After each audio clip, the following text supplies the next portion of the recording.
Agora, eu pedi para entregar aqui uma quantidade de um livro, que só tinha um ali na loja, e eu já peguei para mim por enquanto, para garantir que não tem nenhum, e todo mundo fica esperando chegar o que eu mandei, que é o livro novo do John Bevere, Kryptonita, Como Destruir o que Rouba a Sua Força. John Bevere, ou Bevere, como alguns de nós chamamos, é um dos meus autores prediletos. E além de ser um dos escritores que eu mais gosto de ler, que mais me abençoa, esse livro dele é um dos livros dele que mais me impactaram e me abençoaram. Eu colocaria sem hesitar esse livro na lista dos top 10 da minha vida. E para você ter ideia do tamanho da lista, quando eu tinha 18 anos de idade, eu já tinha lido uns 400 livros. Porque meu pai criou um ritmo de leitura na gente desde a fase de pré-adolescência. Um dia nós chegamos em casa, papai tinha tirado a televisão, e eu lembro do meu irmão perguntando: papai, cadê a televisão? Meu pai disse: eu vendi. Falou: vai comprar outra? Ele disse: não. E meu irmão perguntou: por que não? Eu lembro que o papai, num tom ameaçador, disse que filho meu não cresce só assistindo televisão e jogando videogame. Se é que dava para chamar de videogame aquela miséria daquele gráfico daquela época. Mas eu lembro que papai falou assim: vocês vão aprender a ler. E a partir daquele dia ele nos obrigou a pegar um livro por semana na biblioteca da escola, né? Um livro por semana, irmão, na biblioteca da escola já era 52 livros por ano. Então não precisava muito tempo. Mas depois a gente foi criando o ritmo, foi criando o hábito. E uma das coisas que eu mais agradeço a Deus, falar para você que na época eu gostei e não gostei não. Até porque eu virei um televizinho, né? Eu tinha que assistir a televisão na casa do vizinho quando tinha alguma coisa interessante. Mas uma das coisas que eu mais sou grato a Deus foi esse aprendizado, né? E aos 15 anos de idade, quando eu fui cheio do Espírito Santo, eu queria servir a Deus, eu queria ir para o ministério, eu queria me preparar. Nenhuma escola bíblica aceitava um aluno com menos de 18 anos. Como é que você diz para um moleque de 15, pilhado a 1000 por hora, ó, você tem que esperar 3 anos para começar a estudar mais 4, para só daqui 7 fazer alguma coisa. Eu com 15 anos, irmão, pensar em esperar 7 era quase metade da minha vida. E eu estava naquele desespero, eu tenho que fazer algo. Então eu pensei, posso até ter que esperar os 18 para estudar, mas não vou esperar sentado. E uma das coisas que meu pai mais investiu dinheiro na vida foi literatura cristã, né? Então eu ataquei a biblioteca do meu pai, mas ataquei, devorei durante 3 anos aqueles livros. Quando eu fui para o Instituto Bíblico, eu fiz apenas alguns meses de aula. Um dia o diretor me chamou e ele falou para mim: eu nunca fiz isso, eu nunca soube de alguém que tenha feito, eu não sei se um dia eu vou fazer de novo. Mas ele olhou para mim e falou: eu não vou perder o seu tempo. Ele diz: é evidente que você estava se preparando muito tempo antes de chegar aqui. E ele me botou para dar aula. Eu ajudei a formar minha classe e não tenho diploma, né? Eu acredito e muito pela minha história na literatura. Então eu tenho uns amigos que eles até brincam e dizem que uma das minhas linguagens de amor é livro. Toda hora eu estou presenteando livro, recomendando livro, falando de livro. E eu queria realmente te encorajar, mesmo se você não fizer isso aqui e agora, adquirir e ler, não só adquirir, mas ler esse livro, Kryptonita, Como Destruir o que Rouba a Sua Força. Ele pega, ali gente, tem um pidão ali, ó, mira ele. Ele pega a ficção do super-homem, desculpa gente falar, mas é ficção o super-homem, tá bom? Assim como Papai Noel, desculpe se eu derrubei algum mito aqui hoje. Mas ele pega a ficção do super-homem, que é uma ilustração que todo mundo conhece. Da minha geração para trás, conhecia da época da história em quadrinhos. A nova é a geração cinema, né? A geração seriado. Mas ele pega e ele traça um paralelo. Ele diz: super-homem não é desse mundo, nós também não somos. Ele tem superpoderes, nós também temos. Ele luta contra o mal para estabelecer o bem, essa é a nossa missão. Ele se fortalece do sol, nós do sol da justiça. Mas o paralelo não para aí. Ele diz: mas tem uma coisa que rouba a força dele e o incapacita a cumprir a sua missão, que é a Kryptonita. E ele diz: e nós também temos uma versão da nossa Kryptonita, que é o pecado. Irmão, pensa numa mensagem sobre santidade, que é algo impactante.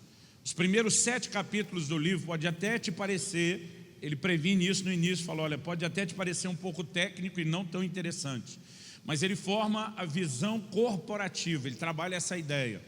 Por que ele começa trabalhando a visão corporativa? Ele tenta mostrar que nós somos a geração de cada um cuida da sua vida e eu não estou nem aí com o que o outro faz, ninguém me deve satisfação. Mas ele diz, se alguém decide pecar dentro da igreja, o problema não é só dele. Porque o pecado de Acã afeta todo mundo. E nós precisamos resgatar uma forma de pensar que proteja não só a nossa vida, mas que proteja a igreja. Porque muitas vezes nós pastores estamos no púlpito dizendo, eu fiz minha parte, eu preguei contra o pecado, se ele quer pecar, é problema dele. O pior que não, é problema de todos nós. Quando você tem um Jonas no barco, irmão, você pode comprometer a segurança de todo mundo. Então, ele trabalha uma ideia extraordinária e a visão que ele traz de santidade, para mim, não é só muito bem fundamentada doutrinariamente, mas é uma mensagem de alinhamento profético. Eu creio que realmente vale a pena você investir nisso. Eu consegui uma quantidade grande do livro. Para você ter ideia, eu fiquei tão impactado com esse livro, que nas nossas conferências de liderança, que eu vou fazer esse ano, nós temos o Casa de Zadok, que é uma mensagem de santidade, e nas 5 regiões eu vou doar na inscrição 10 mil livros desses, né? Para você ter ideia do quanto isso nos impactou. Eu pedi para entregar uns 100 livros aqui hoje. Eu sei que não dá para todo mundo, mas pode ajudar aí alguns de vocês. Espero que chegue ainda hoje. Durante a conferência vocês vão poder adquirir. E a gente conseguiu diminuir um pouco o preço, que ele é bem acima do padrão do custo dos livros nacionais. Então, eu acho que a gente conseguiu alguma coisa, baixar entre 20% a 25% de desconto. Então, o que é R$300 num livro vai mudar a sua vida? É praticamente nada, né?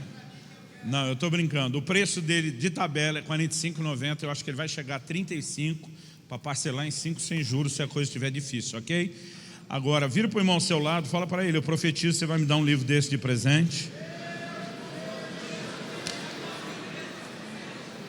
Fala para ele, deixa Deus te usar, vaso.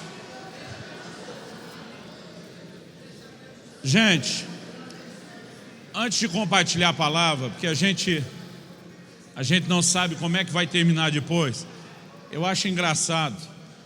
A Bíblia diz que quando os inimigos de Saul começaram a falar dele, ele se fez de surdo.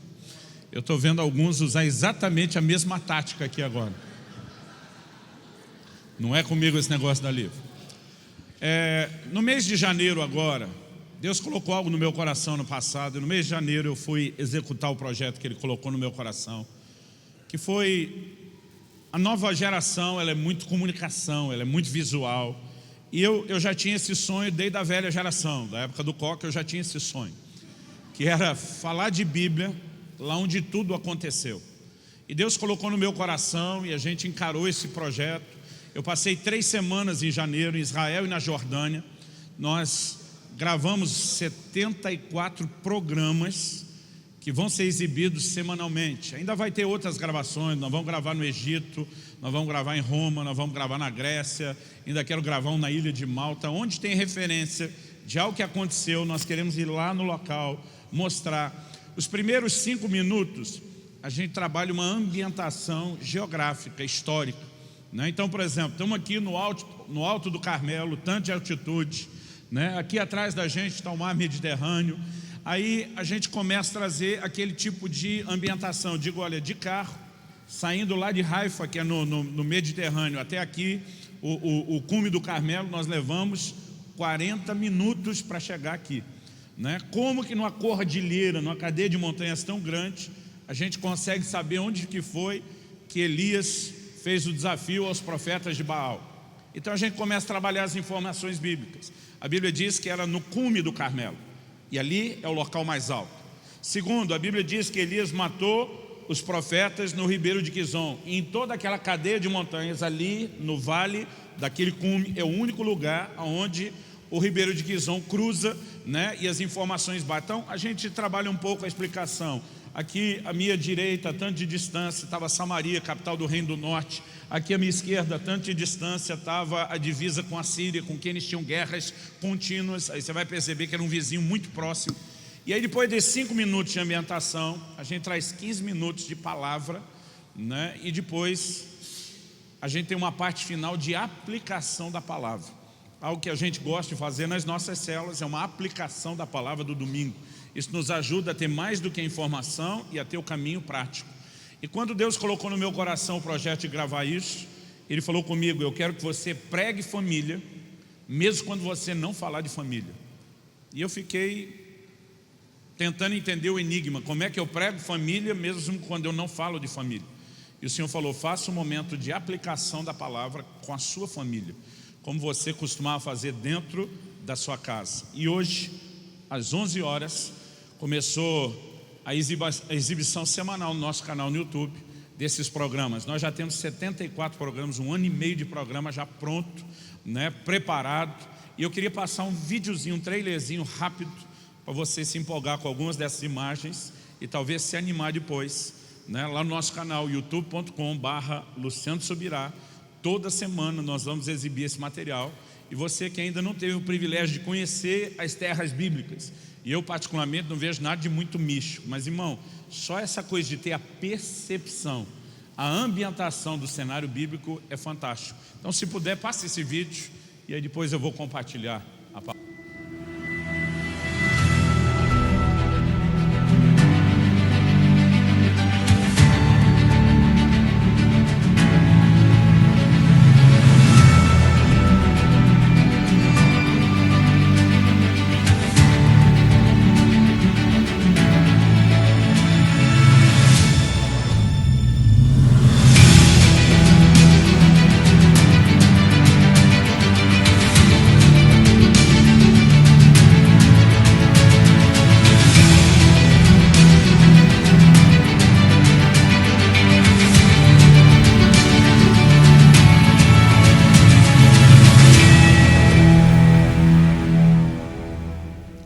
O nome do programa é esse: No Caminho da Palavra. Ok, abra sua Bíblia em algum lugar que você achar bem legal. Eu fico sempre mais feliz quando as pessoas riem. Eu fico preocupado quando elas começam a abrir a Bíblia. A primeira vez que eu brinquei com isso, eu estava ainda ligando o iPad e na real não lembrava qual era o texto. Aí, para ganhar tempo, eu falei para eles: abra a Bíblia num lugar que você achar legal, pensando que eles iam rir enquanto eu tinha o tempo de localizar. E os irmãos começaram a folhear a mesma Bíblia. Acho que eles pensaram: hoje Deus vai falar com cada um personalizado. Aí eu fiquei naquela: e agora? Explico que era brincadeira ou deixo quieto? Mas a pior situação que eu vivi, Odilon, eu estava num evento em Brasília que juntou muitas igrejas. E antigamente tinha uma forma padrão de você cumprimentar todo mundo. Você chegava e dizia: a paz do Senhor, irmão. Em qualquer lugar funcionava. O tempo foi passando, a igreja foi modernizando, as tribos de Israel foram ganhando sua própria identidade. E hoje em dia, a gente chega num lugar, você não sabe mais como cumprimentar. Você fica pensando: eu falo a paz do Senhor, a paz de Cristo, a paz de Deus, graça e paz, paz com graça, né? Ainda tem aquela turma mais original que prefere as línguas bíblicas, que diz Shalom Adonai. Mas a galera nova é só um. E aí? Né? Não tem mais esse protocolo todo. Então às vezes a gente chega e não sabe como cumprimentar. Aí eu subi no púlpito, arrisquei um graça e paz, irmãos. Mas não houve reação nenhuma. Pensei: errei. E pensei alto, falei: gente, eu acho que eu entrei com a saudação errada. Aí falei para eles: vou tentar uma melhor para ver se funciona. E aí eu, de brincadeira, querendo quebrar o gelo, falei: acho que eu vou usar minha saudação pentecostal. Aí entrei com aquele discurso eloquente: é para mim motivo de indizível alegria estar aqui reunido com a santa, bendita, gloriosa Igreja de nosso Senhor Jesus Cristo, e a mim cumpre-me saudá-los com a mesma saudação proferida pelos lábios sacrossantos de nosso... Sacrossantos foi bom, né? Sacrossantos de nosso... Eu parecia narrador de futebol. Quando após o glorioso domingo de ressurreição, dirigindo-se aos seus, disse: paz seja convosco. E aí eu achei que eles iam rir. Irmão, pegou fogo a reunião. Todo mundo começou a glorificar, mas foi um negocinho. Eu fiquei olhando e falei: e agora? Falo que era só uma brincadeira ou aproveitar uma onda e embalamos nisso? Então, se a primeira não serviu, fico com essa segunda saudação mais top, tá bom? Filipenses capítulo 3, versículo 7. Gente, eu quero encorajar vocês a pensar, e a pensar muito, em cima daquilo que vocês ouviram agora há pouco. Nós sabemos que é necessário fazer uma distinção entre princípio e modelo. Modelo é a forma de praticar o princípio. As igrejas da antiguidade, elas praticavam os mesmos princípios que nós praticamos, mas existiam modelos diferentes. Por exemplo, eles não tinham microfone, não tinham caixa de som, né? Eles não tinham alguns dos confortos que nós temos, um ar-condicionado no ambiente. Há vários lugares do mundo que até hoje as reuniões não têm cadeira. Você prega para o povo na Índia, eles sentam no chão, né? Agora, à medida que o modelo vai sofrendo atualizações da modernidade, o princípio não pode ser comprometido. Mas o que nós ouvimos aqui hoje é muito, mas muito sério, né? Conseguir não envelhecer no modelo e não ter a mácula de comprometer o princípio é um grande desafio. Eu acredito que Deus não quer que a gente pense só nesse momento que nós ouvimos a palavra, mas que a gente processe e avalie muita coisa. Você foi abençoado com o que você ouviu? Eu fui muito impactado, né? Eu gosto muito do comportamento, e o que nós tivemos foi mais do que uma aula de sociologia, foi uma aplicação bíblica muito precisa, e eu acredito que foi uma das coisas assim mais importantes que eu tenho ouvido recentemente. Nós precisamos o tempo todo avaliar em níveis profundos, porque a palavra de Deus, que ele não perdeu o seu efeito e o seu poder, mas nós precisamos entender a maneira correta de comunicar com outros. Quando meu pai falava da ditadura, era uma coisa tão distante para a minha cabeça, eu nunca conseguia entender o que era aquela mentalidade. E eu não conseguia entender porque para o meu pai era uma coisa assim, quase profana, eu pregar de calça jeans. Eu nunca usei o rasgado, irmão, mas só de usar o jeans, para o meu pai, já era uma coisa assim, camisa fora da calça, né? Era pregar sem um terno, sem um paletó, era quase uma ofensa. E muitas vezes eu me sinto hoje no lugar que meu pai estava. Quando eu olho para a nova geração, e tem um negócio dentro de mim assim que dá, aperta aqui, aperta lá, porque nós precisamos de fato entender algumas coisas. Quando a gente estava com a mentalidade nova e queria usar o jeans, a gente estava certo. E agora que nós estamos com a velha e não queremos algumas coisas, a gente continua certo. Na verdade, a gente sempre acha que está certo, e a gente tem que reavaliar. Eu quero gastar aqui um tempinho e te pedir assim encarecidamente, processe, mas reprocesse quantas vezes você precisar essa mensagem. Eu acho que essa é uma daquelas que vale a gente pegar a gravação, dizer, eu vou ouvir de novo, e com papel e caneta na mão. Não, papel e caneta é coisa da velha geração. Com algum lugar, ainda que eletrônico, onde você faça os devidos apontamentos, né, mas que te ajude a avaliar melhor, tá bom? Filipenses capítulo 3, vira para o irmão ao seu lado e fala, só não esquece aquele livro quando chegar, de presente. Filipenses capítulo 3, versículo 7.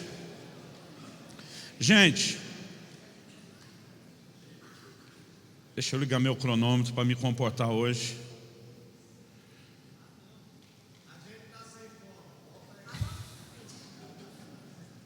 Eu queria dizer o mesmo, mas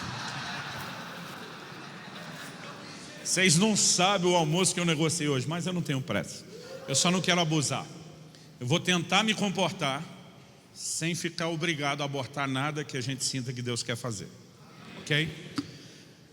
Antes de ler o texto junto, aí vocês decidem se fica projetado na tela esse tempo todo ou não. Eu quero começar compartilhando uma história. 10 anos atrás, em fevereiro de 2008, nós tivemos uma reunião.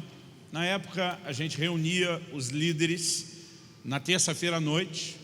A gente ainda não chamava essa nossa reunião de Tadel, embora fosse muito parecido com aquilo que depois a gente veio nomear dessa forma.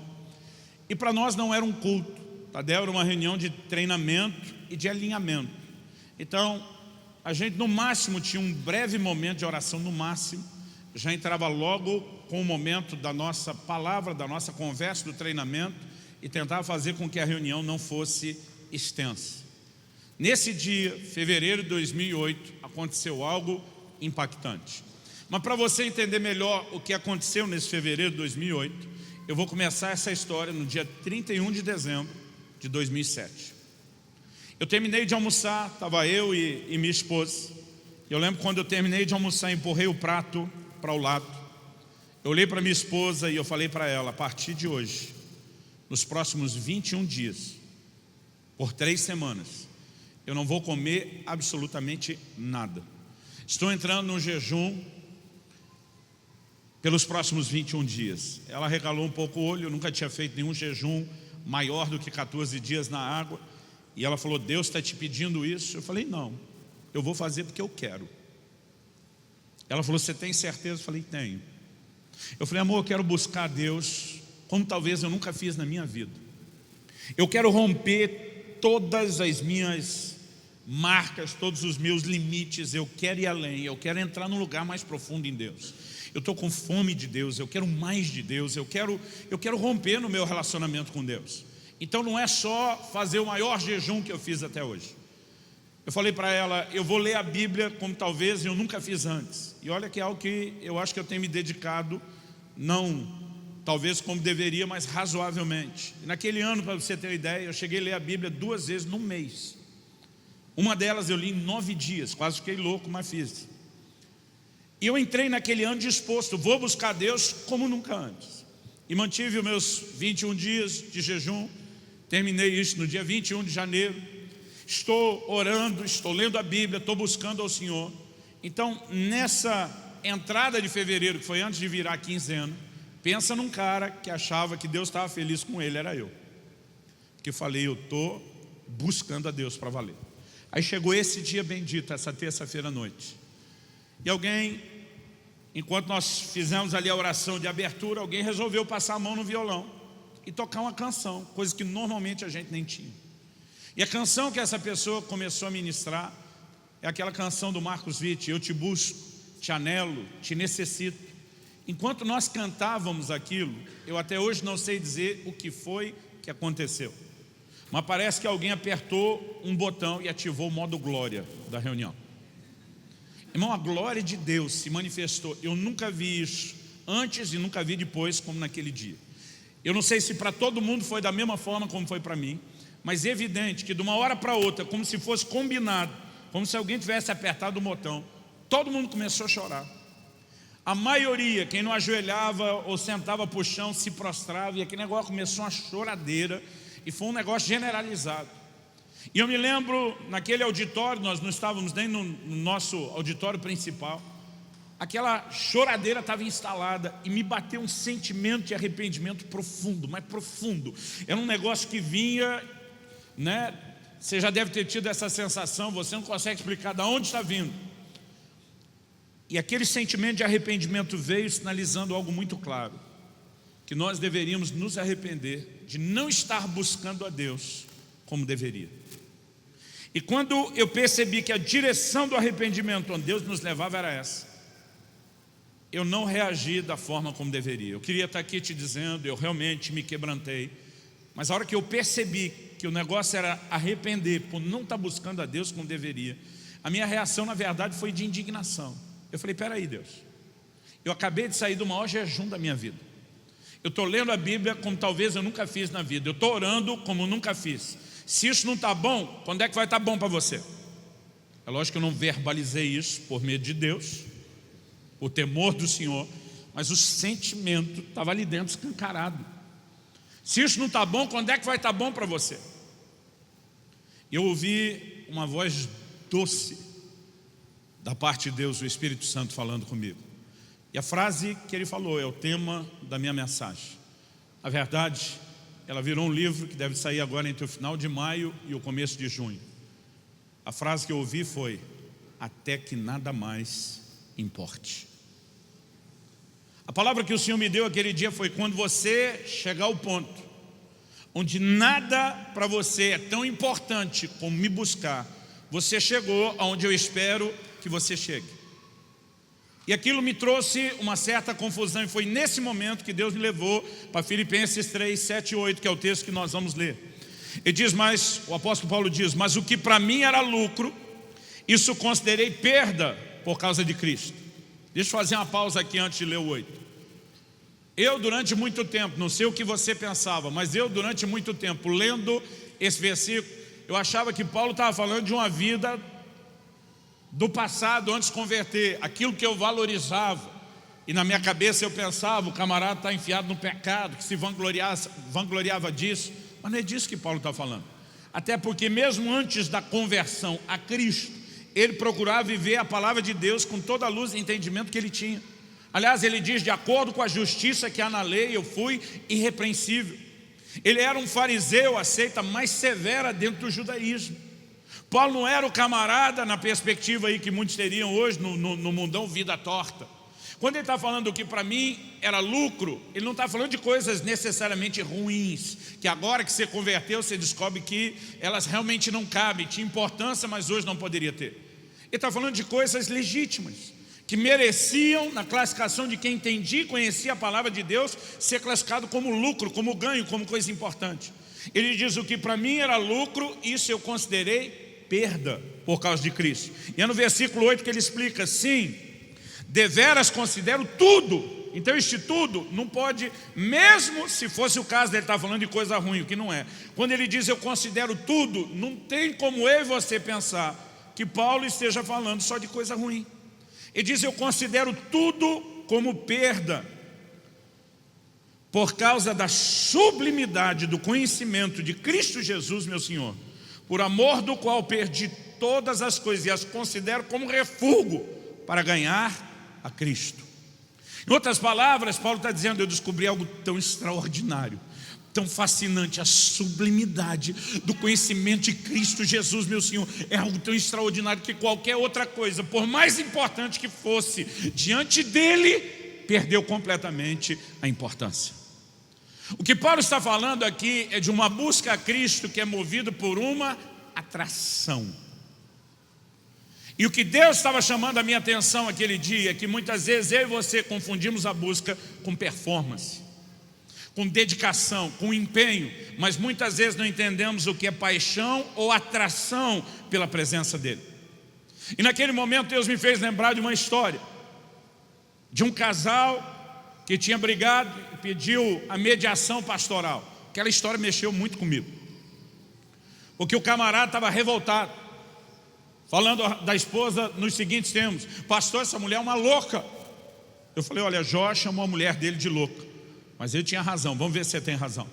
Pastor, nós temos aí cerca de 20 anos de casado, não sei se era quase 20 ou mais de 20. Essa mulher sempre quis que eu fosse com ela no supermercado. Pastor, eu odeio supermercado. Falei, olha, o sindicato é grande, né? Você não está sozinho nessa. Mas resolvi, esses dias atrás, agradar minha mulher e decidi com ela no supermercado. E o senhor acredita que essa mulher disse que não quer mais que eu vá com ela no supermercado? Aí ele está falando todo indignado, e a mulher calma, serena, tranquila, com um sinalzinho com a mão, tipo, posso falar? Eu falei, sua vez. Eu falei, pastor, eu nunca quis que ele fosse comigo no supermercado. Quando ela falou isso, você quase endemoniou. Eu estou falando que ela é louca, eu tenho testemunho. Eu falei, para, agora é a vez dela, deixa ela falar. Eu falei, mas irmã, desculpa, até eu estou com dificuldade de acreditar que você nunca quis que seu marido fosse com você no supermercado. Porque, gente, a cabeça de cada um funciona e processa diferente. Por exemplo, o homem, quando vai ao supermercado, não importa o gênio que ele seja no trabalho dele, em qualquer lugar, quando o assunto é tarefa doméstica, parece que nós sofremos um emburrecimento profundo. Não é verdade? O cara acabou de sair do banheiro e viu que não tem papel higiênico, mas ele vai no mercado e o papel higiênico não está na lista. Aí a mulher pergunta, você pegou o papel higiênico? Ele diz, não estava na lista. Eu não sei de onde vem esse emburrecimento, mas isso nos toca. O homem, por exemplo, está com a lista lá de compra, ele vê uma lata de leite condensado, o que ele vai fazer? Ele vai passar na prateleira e pegar uma lata de leite condensado. Uma mulher nunca faria isso, ela vai pegar a latinha e olhar atrás da receita. A receita nova, se tiver 3 receitas novas, vai ser 3 latas de leite condensado. Não importa se na lista está um. Aí você me pergunta, tem certo e errado? Não, o homem vai voltar mais vezes, buscar a lata que talvez ela demore um pouco mais, pega mais lata e menos ida. Mas o que eu estou dizendo é que a maneira de cada um é diferente. Por exemplo, a mulher vai com o marido no mercado, e ela acredita que é uma boa oportunidade para discutir a relação. O cara não quer fazer isso nem em casa sozinho, e às vezes ela acha que ele vai empurrando o carrinho com ela na frente de outro, se empolgar com uma conversa mais profunda. Então a forma de pensar e processar é diferente. Aí eu estou olhando para aquela irmã e falei: olha, eu acho difícil você não querer que seu marido lhe acompanhe, mesmo que você não seja daquelas que queria discutir a relação no mercado. Eu falei: você pode me explicar isso melhor? Ela falou: então tá, pastor, eu vou te explicar melhor. O que eu queria não é que ele fosse ao supermercado. O que eu queria é que ele quisesse ir. E o que ela falou foi tão profundo que levou uns minutos para eu processar. Eu falei: me ajuda a entender isso? Ela falou: eu te ajudo. Pastor, para ele ir do jeito que ele foi, emburrado, olhando o relógio, reclamando, está demorando. Eu não quero que ele vá mais. Eu gostaria que ele fosse, se ele conseguisse encontrar algum prazer em me acompanhar. Mas se isso vai ser um castigo e uma punição para ele, eu prefiro que ele não vá mais. Porque não adianta ele querer me agradar com aquela cara de descontentamento e com a cara de quem está sendo punido. Então, se para ele é tão ruim, eu prefiro que ele não vá. Eu não queria que ele fosse. O que eu realmente queria é que ele quisesse ir. E aí ele ia estar de boa vontade e feliz do meu lado. E aquele negócio me fez realmente pensar.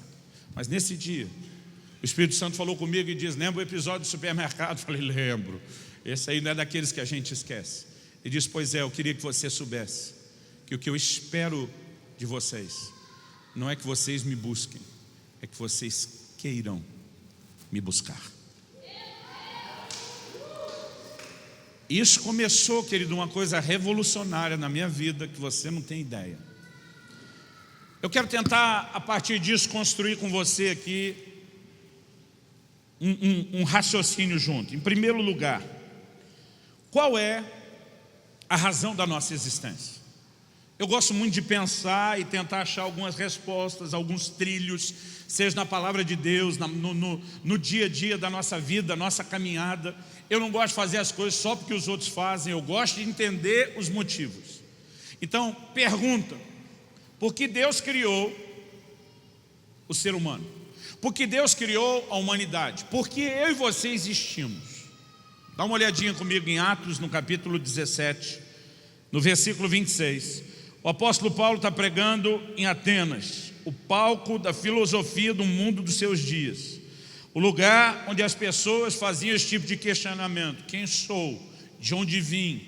Para onde vou? Qual é a razão da minha existência? Nesse cenário, no maior palco da filosofia do mundo da sua época, Paulo, no seu discurso em Atenas, diz o seguinte, Atos 17, 26, de um só, uma clara referência a Adão, o primeiro, o cabeça da humanidade, de um só fez toda a raça humana para habitar sobre toda a face da terra, havendo fixado os tempos previamente estabelecidos e os limites da sua habitação.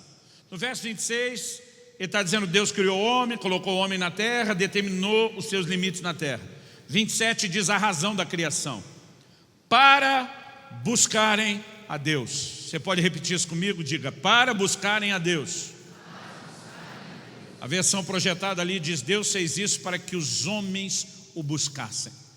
Fez isso o quê? Criou o homem, colocou o homem na terra. Com qual propósito? Para que os homens o buscassem. E ele continua: se porventura tateando possam achar, bem que ele não está longe de cada um de nós. O que eu e você precisamos entender é que buscar a Deus é a razão da nossa existência. Não é algo que a gente vai tratar como opcional. É o ponto central, é o X da questão, diria a geração anterior. Agora, o que normalmente a gente deixa passar batido é que o propósito para o qual eu e você existimos, que é buscar Deus, ele tem uma forma correta de ser praticado. Aliás, algo que eu vejo muito forte na Bíblia é que não adianta apenas fazer a coisa certa. A gente tem que aprender a fazer a coisa certa do jeito certo. E o que é a coisa certa? A coisa certa é buscar a Deus, porque essa é a razão pela qual eu e você fomos criados.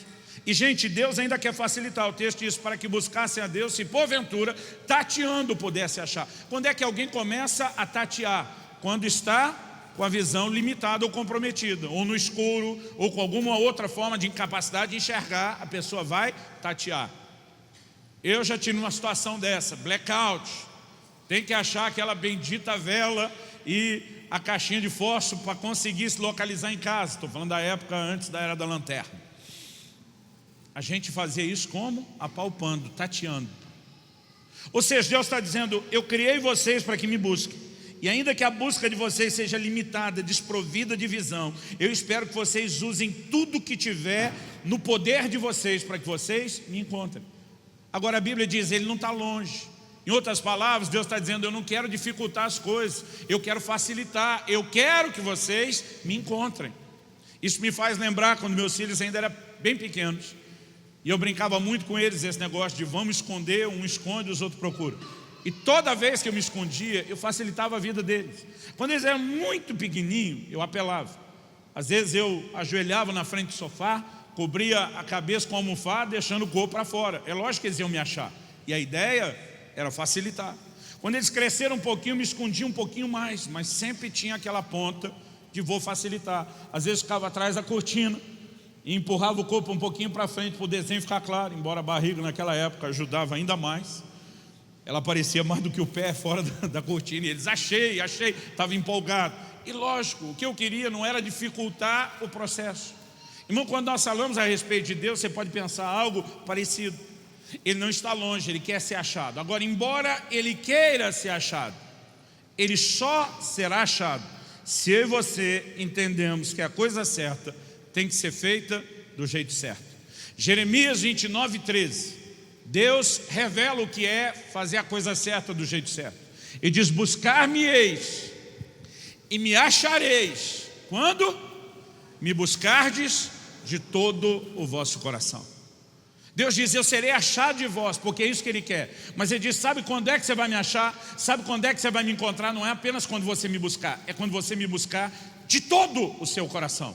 Em outras palavras, Ele está dizendo, o que eu quero é que você ponha tudo o que há em você nessa busca. Eu quero que você ponha toda a sua paixão, toda a sua devoção, toda a sua entrega. Eu quero que você ponha o melhor de você nisso. Agora é muito fácil eu e você confundirmos a busca apaixonada com a performance da busca, que são duas coisas completamente diferentes. O Senhor começou a falar no meu coração, você está se orgulhando de ter saído do seu maior jejum, de estar lendo a Bíblia mais do que você costuma ler. Eu tinha feito um voto, irmão, de ler a Bíblia várias vezes aquele ano. E para pagar aquela cota, eu tinha feito uma conta. Jesus disse, você vai construir uma torre, senta e calcula quanto custa. Eu pensei, para ler a Bíblia tantas vezes ao longo do ano, são tantos capítulos, eu tenho que ler, dividido pelo ano, tantos capítulos por dia. E às vezes eu tinha um dia corrido. E às vezes estava lá 2, 3 da manhã, eu quase dormindo em cima da Bíblia. Eu dizia, não posso dormir, que se eu não pagar a cota de hoje, que já está difícil, vai acumular com a de amanhã e daí vai ficar impossível. Eu estava determinado a fazer mais, sim, mas o Senhor me disse, o que você está fazendo não é me buscar mais. O que o Senhor está fazendo é quebrar os seus recordes. Então eu jejuo mais dia do que eu jejuei antes. Eu gasto mais horas diante da Bíblia. Mas o Senhor disse, seu coração não está nisso. Você está parecendo aquele camarada acompanhando a mulher no supermercado, que parece você se auto-infligir um castigo, uma punição. Então agora você tem que ler, agora você tem que jejuar, você tem que orar. Irmão, entenda, eu não estou falando contra jejuar mais, nem contra ler a Bíblia mais. Eu estou falando contra a gente praticar performance, por mera performance, por mera quebra de recorde, sem ter um coração atraído pela presença dEle. E é possível fazer isso, sim. A Bíblia mostra que é possível ter performance sem paixão. Agora, por que esse assunto é tão importante? Em primeiro lugar, ele remete ao que Jesus classificou de um maior mandamento. Quando perguntaram para Jesus, qual é o maior de todos os mandamentos? Qual é o principal? Qual é o número 1? Jesus nem titubeou. Ele disparou na lata, amarás ao Senhor teu Deus de todo teu coração, com toda a tua alma, com todo o teu entendimento e com todas as tuas forças. Ou seja, o maior mandamento não é apenas amar a Deus, é amar com o que eu classifico de amor total, de todo o coração, de toda a alma, com todo o entendimento, com toda a sua força, com tudo que é em você. Nós não podemos simplesmente passar por isso e dizer não é importante. Se a razão pela qual fomos criados, buscar a Deus e buscar de todo o coração, se isso tem que ser feito com paixão, porque o maior mandamento é buscar e amar o Senhor de todo o coração, nós não podemos simplesmente olhar para isso e dizer não é importante. Aliás, já que estamos falando com líderes e com gente envolvida no ministério, Deixa eu fazer uma pergunta. Eu não sei se você já parou para se perguntar: qual é a porta de entrada para o ministério? E qual é a porta de saída do ministério?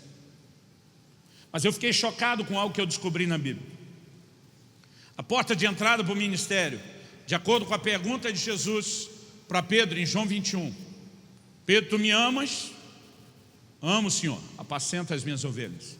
Pedro, tu me amas? Amo, Senhor, apacenta as minhas ovelhas. Pedro, tu me amas? Sim, Senhor. Não é aquela Brastemp, mas eu te amo. Apacenta as minhas ovelhas. Sabe qual é a primeira preocupação que ele tem antes de te colocar para cuidar de outros? Você vai fazer isso por amor a mim? Você tem paixão por mim suficiente para entrar nesse negócio? Agora, se essa é a porta de entrada, a pergunta é: qual é a porta de saída? O mesmo Jesus, o cabeça da igreja, revela isso. Carta à igreja de Éfeso, uma das 7 igrejas do Apocalipse. Irmão, pensa numa igreja de alta performance. Apocalipse 2:2, conheço as tuas obras, o teu labor, a tua perseverança. Pensa numa igreja de alta performance. Esse não tinha só alta performance, tinha resiliência. Suportaste as provas por causa do meu nome e não desfaleceste. Era gente que aguentava o tranco, casca grossa. Era uma igreja que tinha controle de qualidade de alto nível. Puseste a prova os que se dizem apóstolos e não são, e os achaste mentirosos. Irmão, você começa a avaliar essa igreja, você pensa: é a igreja que cada um de nós queria pastorear. Mas Jesus diz: tenho porém contra ti, que abandonaste o teu primeiro amor. Ou você se arrepende e volta à prática das primeiras obras, e diz: ou eu tiro de você o teu candeeiro, o teu candelabro. Do que exatamente Jesus está falando? Apocalipse capítulo 1 diz que João tem uma visão de 7 candeeiros de ouro e 7 estrelas. O anjo explica: os 7 candeeiros ou candelabros são as 7 igrejas da Ásia. As 7 estrelas são os anjos ou os mensageiros da igreja. Agora ele está falando com o anjo de uma das igrejas, a igreja de Éfeso, e diz: se você não arrepender da sua falta de paixão por mim, eu tomo o candeeiro de volta. A igreja que eu te confiei, eu pego de volta. Porque ele está dizendo: assim como você precisava de amor e paixão por mim para entrar, a porta de saída é exatamente quando falta amor e paixão por mim. Irmão, nós não podemos olhar para um assunto desse e dizer que não é importante. É o maior mandamento, em termos de vida cristã, inquestionável. Falando em termos de ministério, a porta de entrada ou de saída. Mas sabe o que acontece? Nós somos parte de uma geração que valoriza demais a performance, valoriza demais a quebra de recordes, valoriza demais o formato, mais do que a essência. Agora, isso já é inerente ao ser humano, só que a geração atual parece valorizar isso mais do que nunca. Já 700 anos antes de Cristo, Isaías profetizou, Jesus 700 anos depois, era de vocês que Isaías estava falando. Ele diz: esse povo me honra com os lábios, mas o seu coração está longe de mim. Então há algumas coisas que nós precisamos ajudar a igreja. Eu acredito que a capacidade de praticar o mesmo princípio com um novo modelo, música contemporânea, é de alto valor. Mas eu e você podemos estar produzindo uma alta performance de igreja sem levar o povo a cumprir a essência do princípio, que é adorar o Senhor com o coração presente, com o coração nele. E nós precisamos repensar algumas dessas coisas. Naquele dia o Senhor começou a falar ao meu coração: eu não quero apenas que você me busque, eu quero que você queira me buscar. Eu quero que você se deixe entrar nesse lugar de fascinação. Irmão, quando eu reclamei para Deus: quando é que vai estar bom para você? A sensação que eu tinha às vezes é que Deus era exigente demais. Você já teve essa sensação? Não basta amá-lo, tem que amá-lo com tudo que é em mim. Não basta apenas buscá-lo, eu tenho que colocar o reino em primeiro lugar antes das minhas necessidades básicas. Às vezes Deus me parecia um sujeitinho assim, cheio de necessidades, né? Cheio de carências. Eu dizia: que Deus é esse que precisa tanto que a gente adore e ame tanto? Não é Ele que precisa. Ele não tem falta de nada, Ele é completo e absoluto em si mesmo. Um dos significados do nome El Shaddai não é só o Todo-Poderoso, mas é o Deus que é mais do que suficiente. Quando Deus estabeleceu esse padrão para que nós o colocássemos nesse lugar, é porque isso faria a diferença e a revolução nas nossas vidas. E naquele dia o Senhor começou a falar ao meu coração: enquanto você olhar para o padrão que eu estabeleci como um alto nível de exigência e cobrança, você não vai a lugar nenhum. O Senhor começou a falar ao meu coração: você tem que entender o quanto eu te amo, você precisa entender o quanto eu quero você perto e próximo. Irmão, nós não podemos aceitar a ideia de uma mera vida religiosa. Salmo 25:14 diz: a intimidade do Senhor é para aqueles que o temem, aos quais Ele dará a conhecer a sua aliança. Nós temos o privilégio de poder entrar num lugar de intimidade, mas nós não vamos chegar lá só melhorando a performance. Nós precisamos permitir que cresça o nível do nosso interesse. Agora, se você faz uma pergunta crua e direta: alguém aqui está desinteressado de Deus? Nós nunca vamos responder que a gente baixou o nível do interesse, porque normalmente isso nos enreda sem que a gente perceba como a gente está sendo enredado. E uma coisa que Deus falou muito forte comigo naquele dia foi a respeito das distrações. Sabe, querido, eu acredito que uma coisa que nós não podemos abrir mão, mesmo em tempos de modernidade, é de um relacionamento com Deus, onde Ele seja o nosso tudo e onde a gente manifeste uma paixão descomunal por Ele, uma fascinação assim, acima de qualquer capacidade de descrição. Eu gosto muito de uma frase do C.S. Lewis. Ele diz: o cristianismo, se é falso, não tem nenhuma importância. Se é verdadeiro, tem infinita importância. O que ele não pode ser é de moderada importância. E sabe, muitas vezes eu olho para a vida de muito crente, muitas vezes eu olho para a vida de muito ministro, e eu me pergunto: como é que o Evangelho e a nossa relação com Deus alcançou o patamar só de moderada importância? A gente não está tratando como algo que não tem nenhuma importância, mas a maior parte das vezes nós não estamos tratando como aquilo que tem a infinita importância. E o que nós não percebemos é que algumas distrações estão roubando o nosso foco. Aquele dia, 10 anos atrás, o Senhor começou a falar ao meu coração e disse: há uma fase na vida cristã onde o pecado já não parece ser um inimigo tão contundente, onde um certo nível de maturidade, autocontrole, de domínio próprio e de vitória foi estabelecido. E o Senhor diz: o próximo inimigo a partir de então é um inimigo que vocês não enxergam como inimigo, não percebem ele por perto. E o Senhor começou a falar comigo a respeito das distrações. Em Êxodo, no capítulo 5, Moisés vai a Faraó com uma mensagem de Deus: deixa meu povo ir para que me adore. Qual foi a primeira reação do Faraó? Ele diz: esse povo deve estar muito ocioso para pensar em adoração. Vamos encher eles de trabalho, vamos sobrecarregá-los de atividade, para que eles não tenham tempo de pensar em adoração. Faraó é uma figura de Satanás na tipologia bíblica. A Bíblia chama Jesus de o nosso Cordeiro Pascal. A cerimônia e a celebração da primeira Páscoa é uma das maiores figuras de redenção. Na noite da morte do Cordeiro e do derramar do seu sangue, Deus os tira da escravidão de Faraó, que era o tirano que os dominava. Assim como eu e você fomos tirados debaixo da tirania de Satanás. Deus os tira debaixo de um tirano para fazer deles o seu povo. Isso também é verdade sobre nós.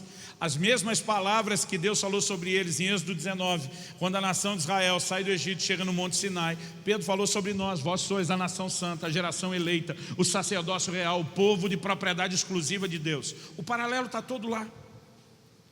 Então, quando você olha nessa perspectiva, Faraó é uma figura de Satanás, nosso antigo senhor que nos dominava.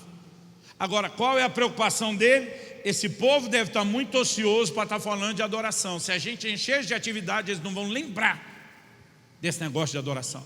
A minha pergunta a você é: você acha mesmo que a estratégia mudou? Você acha mesmo que o que ele considerava funcional lá no início deixou de ser funcional nos nossos dias? Irmão, a maioria de nós não está buscando a Deus como deveria. Não é porque a gente acordou um dia e disse: quer saber, Deus, não vale a pena te buscar.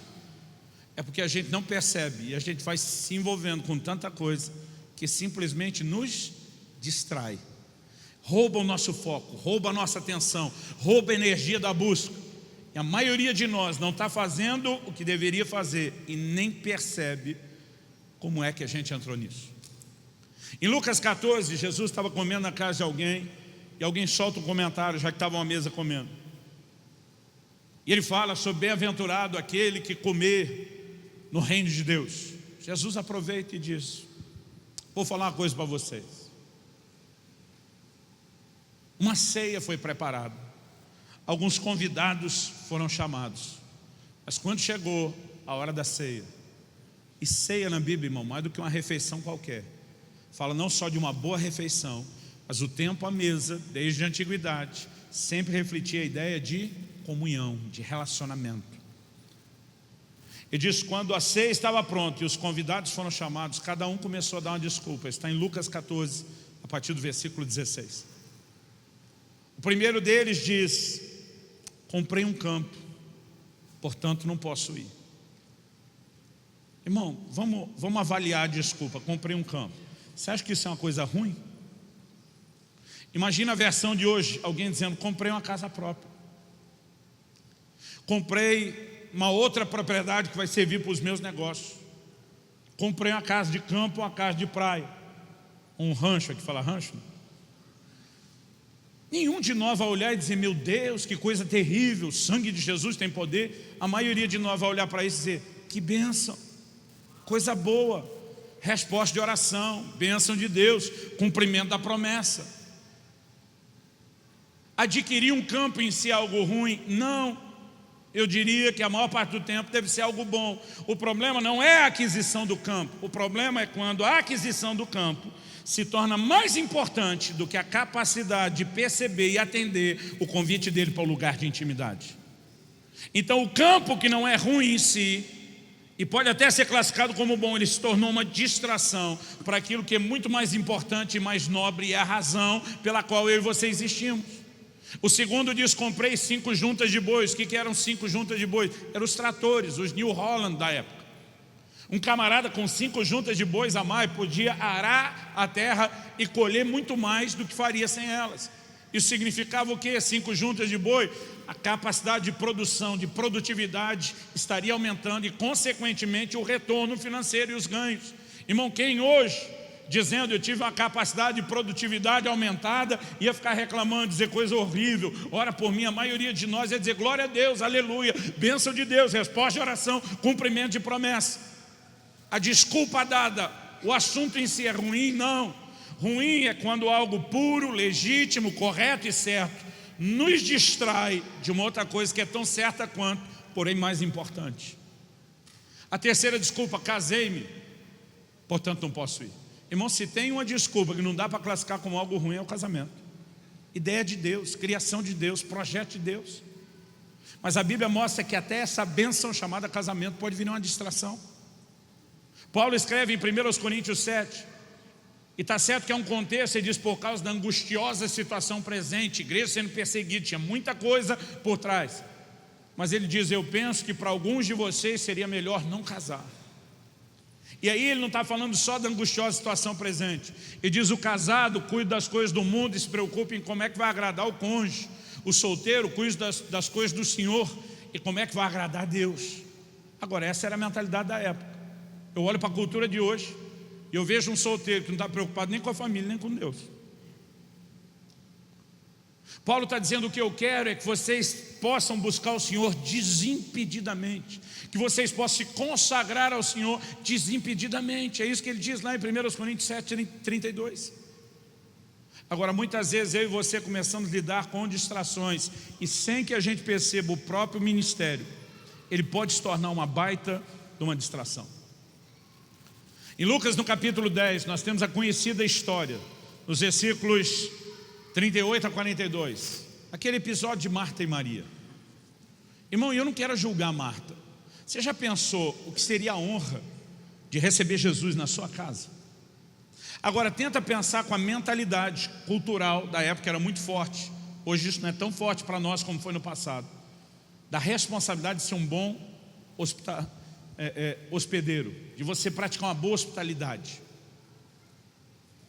Se você fosse hoje receber uma visita, pessoalmente, fisicamente, Jesus na sua casa, você ofereceria qualquer coisa para ele?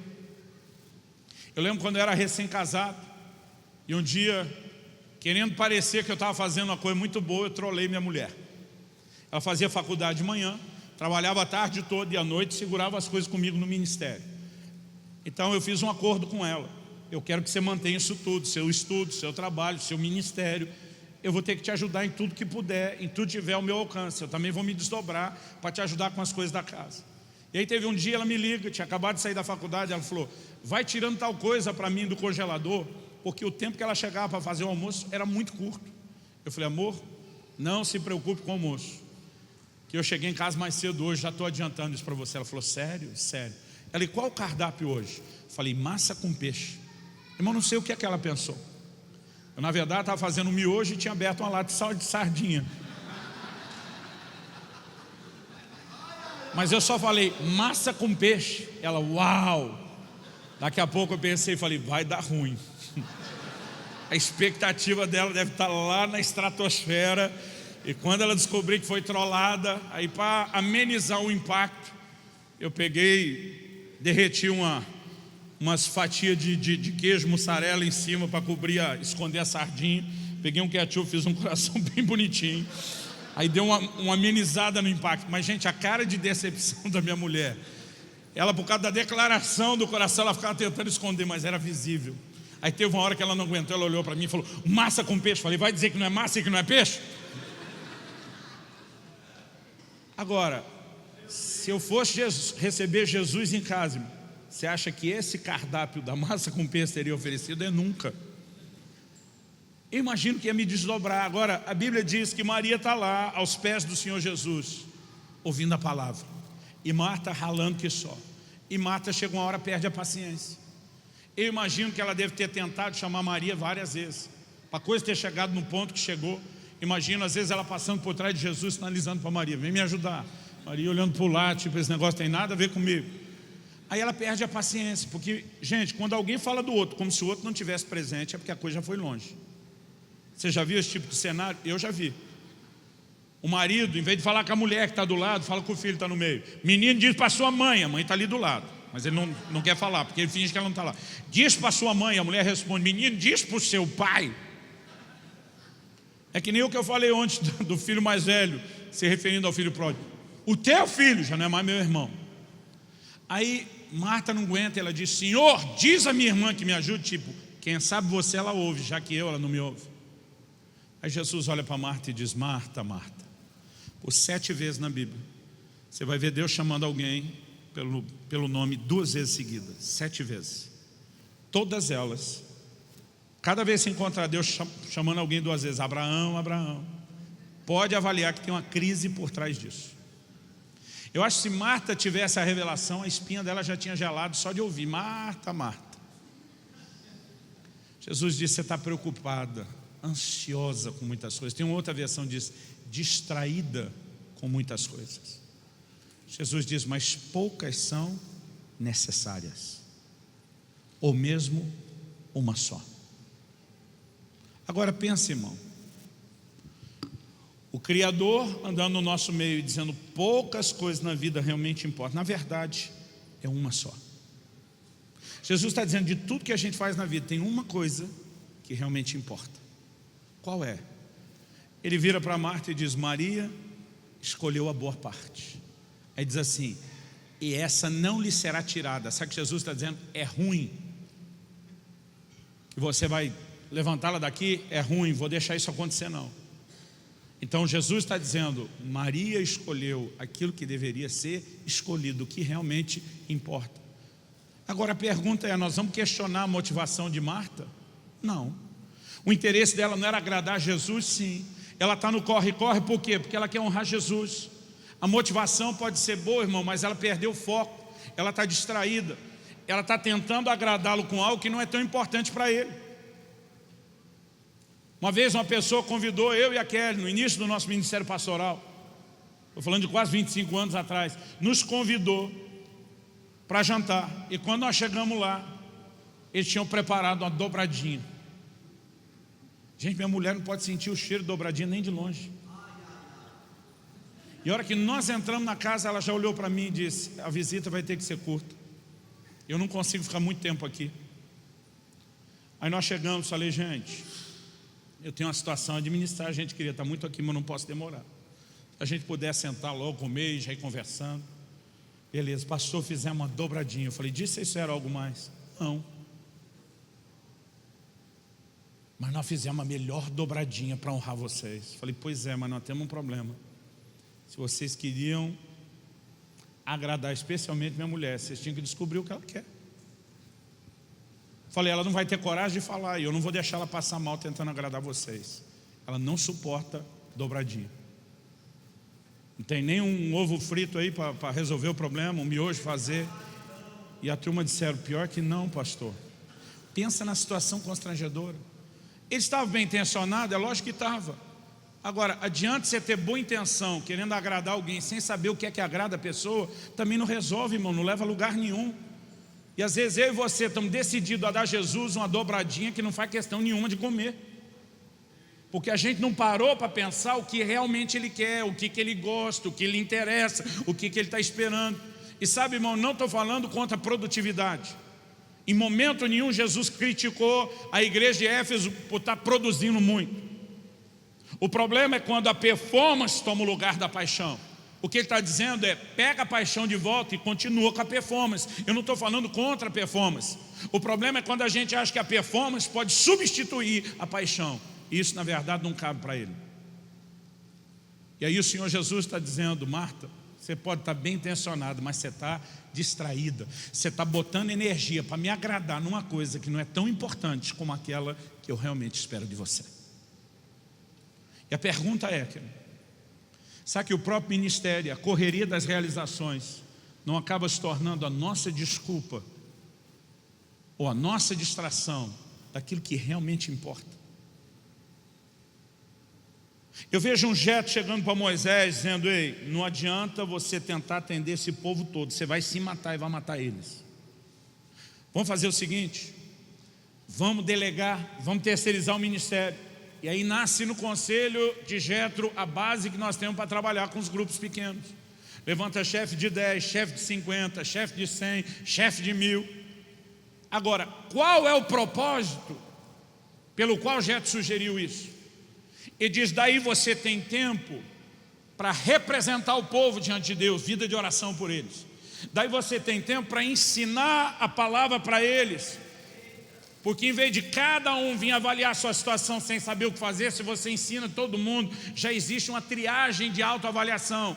O que não passar na triagem de autoavaliação, aí vai para os líderes de grupos pequenos. Mas hoje nós somos a geração que resgatou, valorizou o grupo pequeno, mas não o propósito deles existir, que era nós como liderança poder ter mais tempo com Deus. Você chega em Atos capítulo 6, quando os diáconos são levantados, é o mesmo conselho de Jetro sendo reproduzido.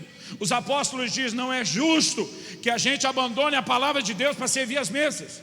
Vamos levantar gente que faça coisa importante, é importante, tem que continuar, mas nós perseveraremos na oração e no ministério da palavra. Só que nós somos a geração, irmão, que valoriza o grupo pequeno, valoriza a terceirização, a delegação, mas não valoriza o motivo pelo qual isso nasceu, para que os líderes se ocupem com o que realmente deveriam, que é estar na presença do Senhor. E nós estamos tentando fazer a igreja crescer com método. Um método que deveria ser só uma forma de acomodar o crescimento que é gerado sobrenaturalmente. O crescimento que ele teria que estar sendo gerado lá no secreto. Mas nós abandonamos o secreto para tentá-lo gerar na força de um método que era só para nos ajudar a receber o crescimento e não comprometê-lo.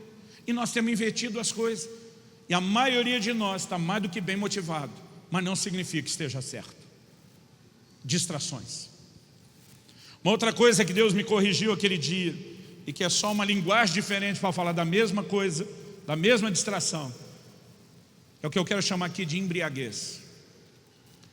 Aquela terça-feira de fevereiro de 2008, quando pela manhã eu estava lendo a Bíblia, teve um texto que saltou. Eu não sei explicar isso, mas tem hora que eu estou lendo a Bíblia, tem um texto, parece que vira um letreiro de neon.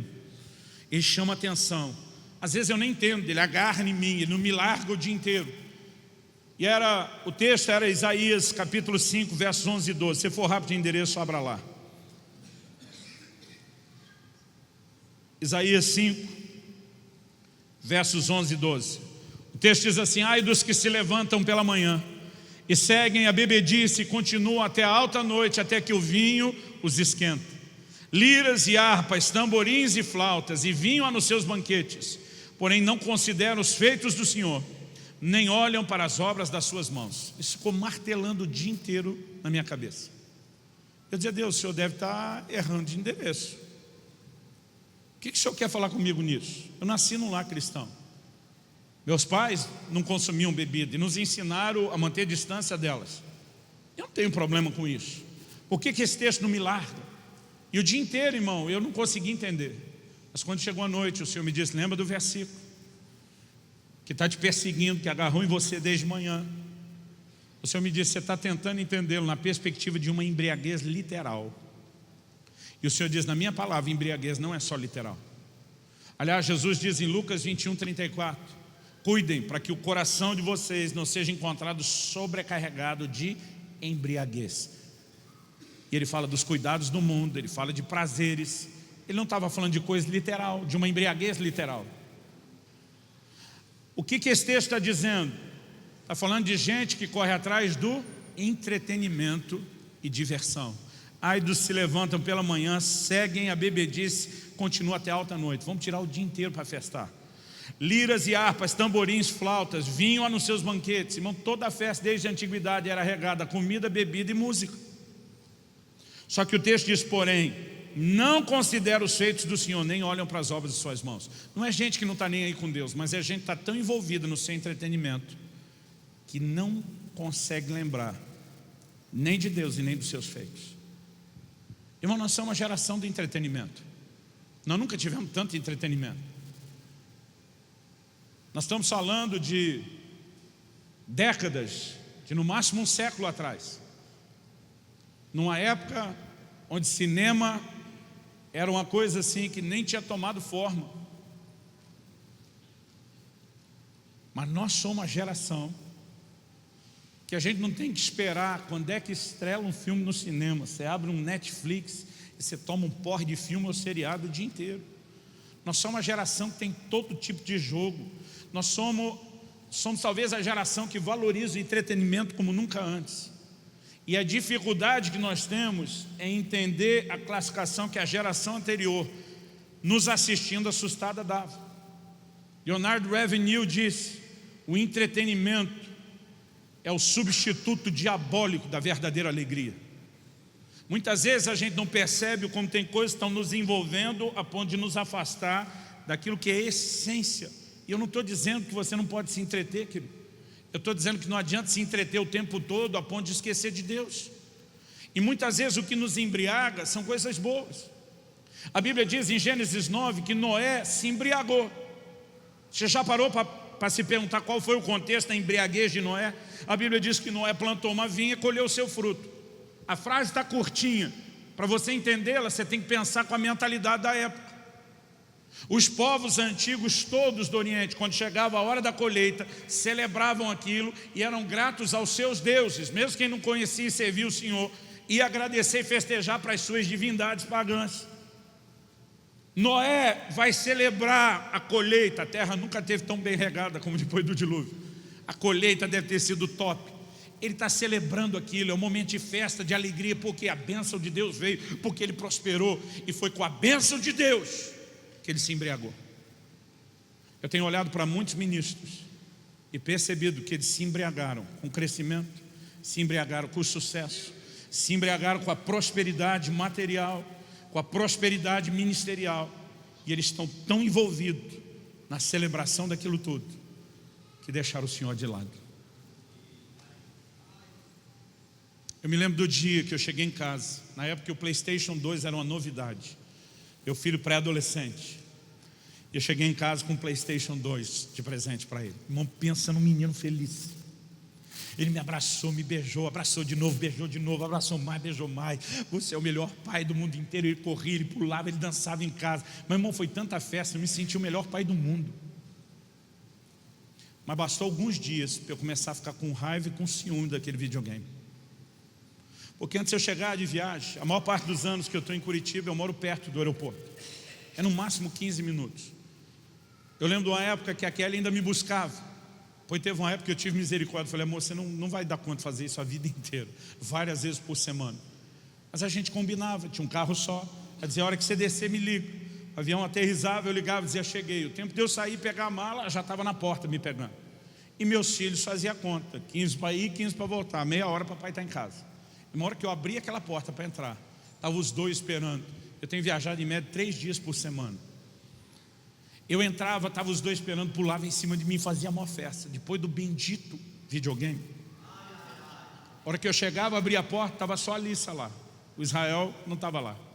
Aí eu fazia toda a festa com a Alissa. A hora que terminava a nossa festa, Israel, cadê você?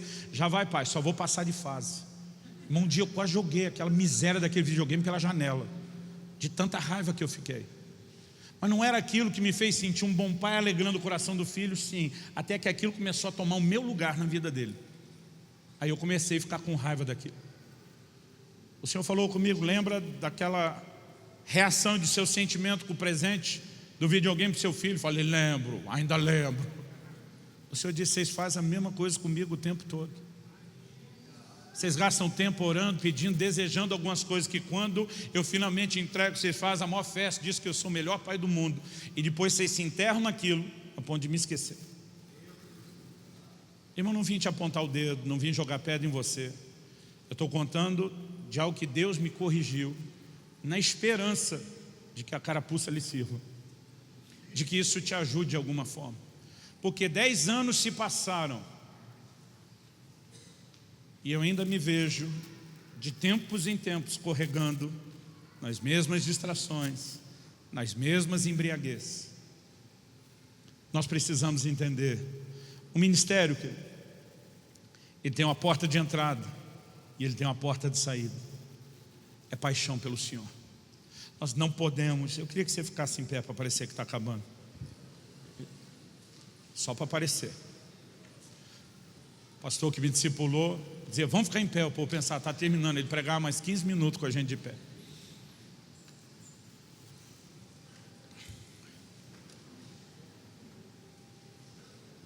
Eu quero que você entenda, numa conferência como essa, falando de amor e cuidado, você deve entender o quanto cada um de nós está aqui valoriza célula e discipulado. Eu não estou falando contra isso de forma alguma. Isso tem sido revolucionário na nossa igreja para ajudar no amor e no cuidado. Mas deixa eu te dizer, querido, nada substitui a essência de tudo que deveria reger a nossa vida. Eu e você precisamos aprender a fazer o que Moisés fazia depois de ter delegado e terceirizado. Ir para a tenda do encontro. Eu e você precisamos desse lugar. Não só quando a coisa aperta, não só quando faltou dinheiro para pagar as contas da igreja ou do ministério. Mas eu e você precisamos estar lá, não pela obrigação de estar lá. Não porque a gente pensa, eu sou pastor, fazer o quê? Mas porque Jesus começa a tomar um lugar na nossa vida, de uma fascinação tão grande, que o resto vai perdendo a importância. Eu me lembro de um dia que minha esposa foi visitar os pais, aqui no interior de São Paulo, Santa Bárbara. A gente morava no interior do Paraná, mas eu estava pregando em Curitiba, então em teoria eu estava uns 200 quilômetros mais perto. Eu não me lembro se era uma sexta à noite, mas eu lembro que no outro dia, imagino que seja porque eu só ia pregar no sábado à noite em Curitiba. Eu dei uma olhada no relógio, pensei, se eu entrar no carro agora, 5 horas dirigindo, eu amanheço lá em São Paulo, tomo um café da manhã, dou um beijo, um abraço da minha esposa e volto a tempo de pregar à noite. Irmão, que maluquice é essa? Daqui 2 dias a gente já ia se ver. Eu lembro que a hora que eu entrei no carro para a viagem, o telefone toca, minha esposa disse, eu não sei se você planejou alguma surpresa e está pensando em vir me ver. O Espírito Santo mandou te ligar e dizer para você abortar essa viagem. Você está cansado e o diabo vai tentar tirar proveito dessa viagem. Paciência. Eu falei, estava entrando no carro agora para ir te ver. E acabei não indo por causa da palavra que ela me deu da parte de Deus. Mas irmão, quem que entra, viaja 5 horas sem dormir? a dar um beijo, um abraço, tomar um café da manhã e voltar. Quem está apaixonado, quem está fascinado. Não é aquele negócio de ter que entrar no carro, aguentar essa miséria dessas 5 horas, porque senão não sou bom marido, fazer o quê? Não, é completamente diferente, querido. Você fazer por paixão de você fazer por obrigação. Só que muitas vezes eu e você não estamos conseguindo entrar nesse lugar de fascinação, de dizer por causa da sublimidade do conhecimento dele. A gente não pode ler a Bíblia, irmão, só para encontrar mensagem para pregar no domingo. A gente tinha que estar entrando na palavra para entendê-lo melhor. A gente não pode orar só para que Deus tenha que mover no culto ou na reunião. A gente precisa entrar nesse lugar para manter e nutrir o nosso relacionamento com Ele.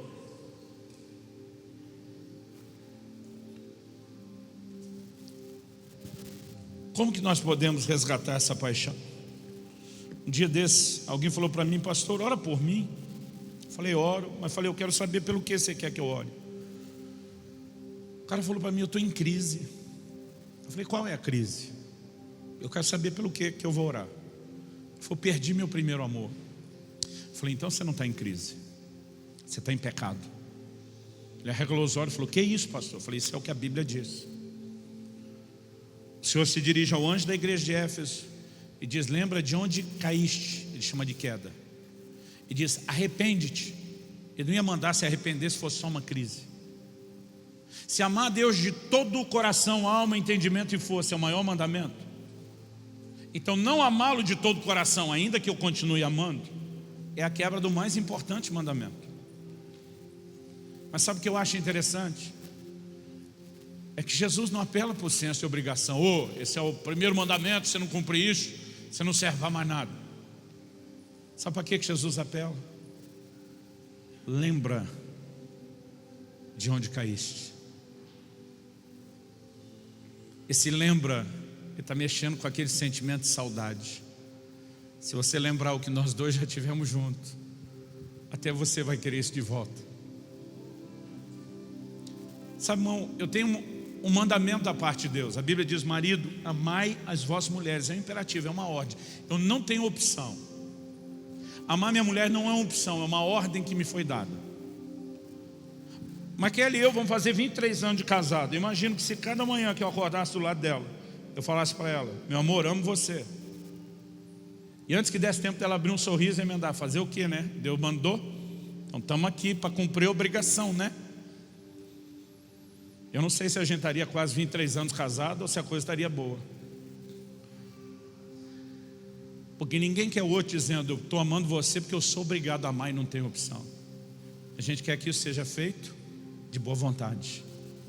E apesar de amar o Senhor de todo coração, alma, entendimento e força ser um mandamento, Deus não espera que a gente cumpra isso só por senso de obrigação. Tem uma experiência que eu tive, uma memória que eu tenho na minha cabeça, que para mim é a melhor ilustração. Eu gastei na minha adolescência muito tempo trancado no meu quarto orando, todos os dias, horas todos os dias. Eu já tinha me mudado, estava no Paraná, já tinha casado, já meu filho Israel tinha nascido. Então já deve fazer perto de 20 anos. E eu fui visitar meus pais em Campinas, cidade onde eu me criei. Kelly e eu entramos na casa. Eu fui no quarto que eu dividia com meus irmãos. A casa tinha 2 quartos, era o quarto dos pais e dos filhos. Entrei naquele quarto, guardei tudo, nossas coisas de viagem. Criança pequena, a gente andava com aquele monte de tralha, aquele monte de coisa. Deixei tudo lá.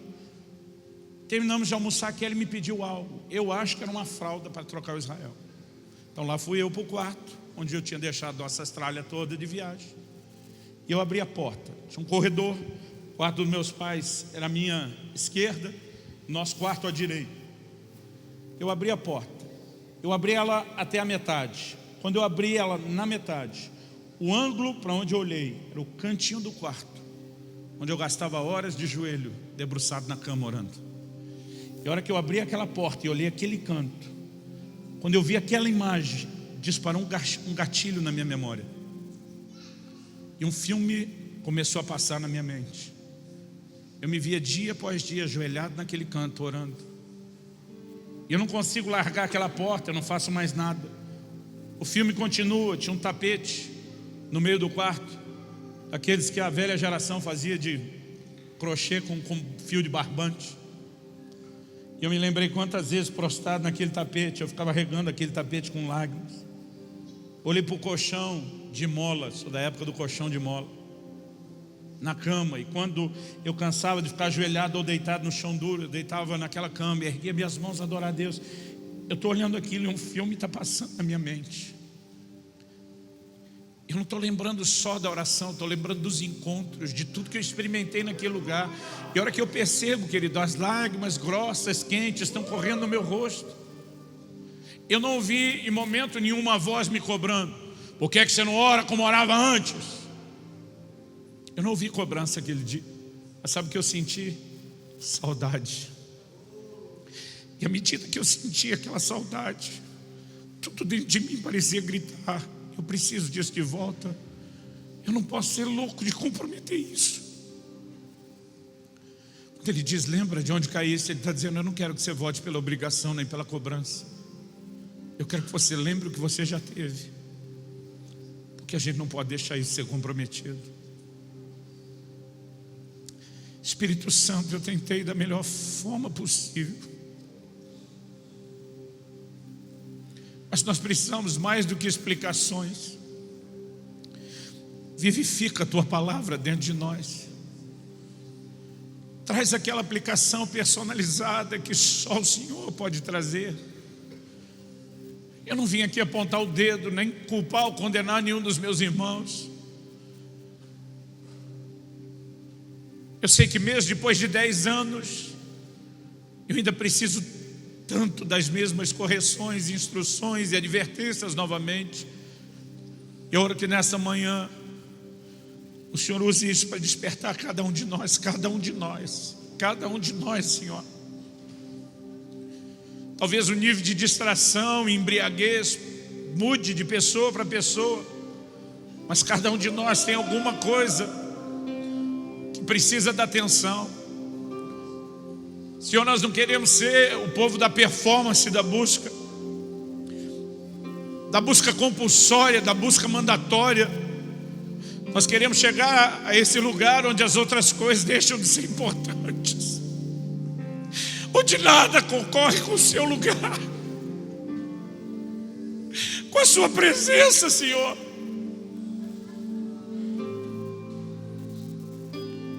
Nós queremos lembrar de onde caímos, entender que isso não é mera exigência do Senhor, é o seu convite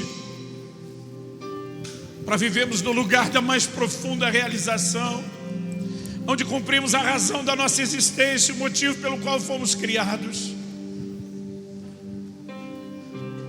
Abre os nossos olhos, ajuda-nos a entender o teu chamado.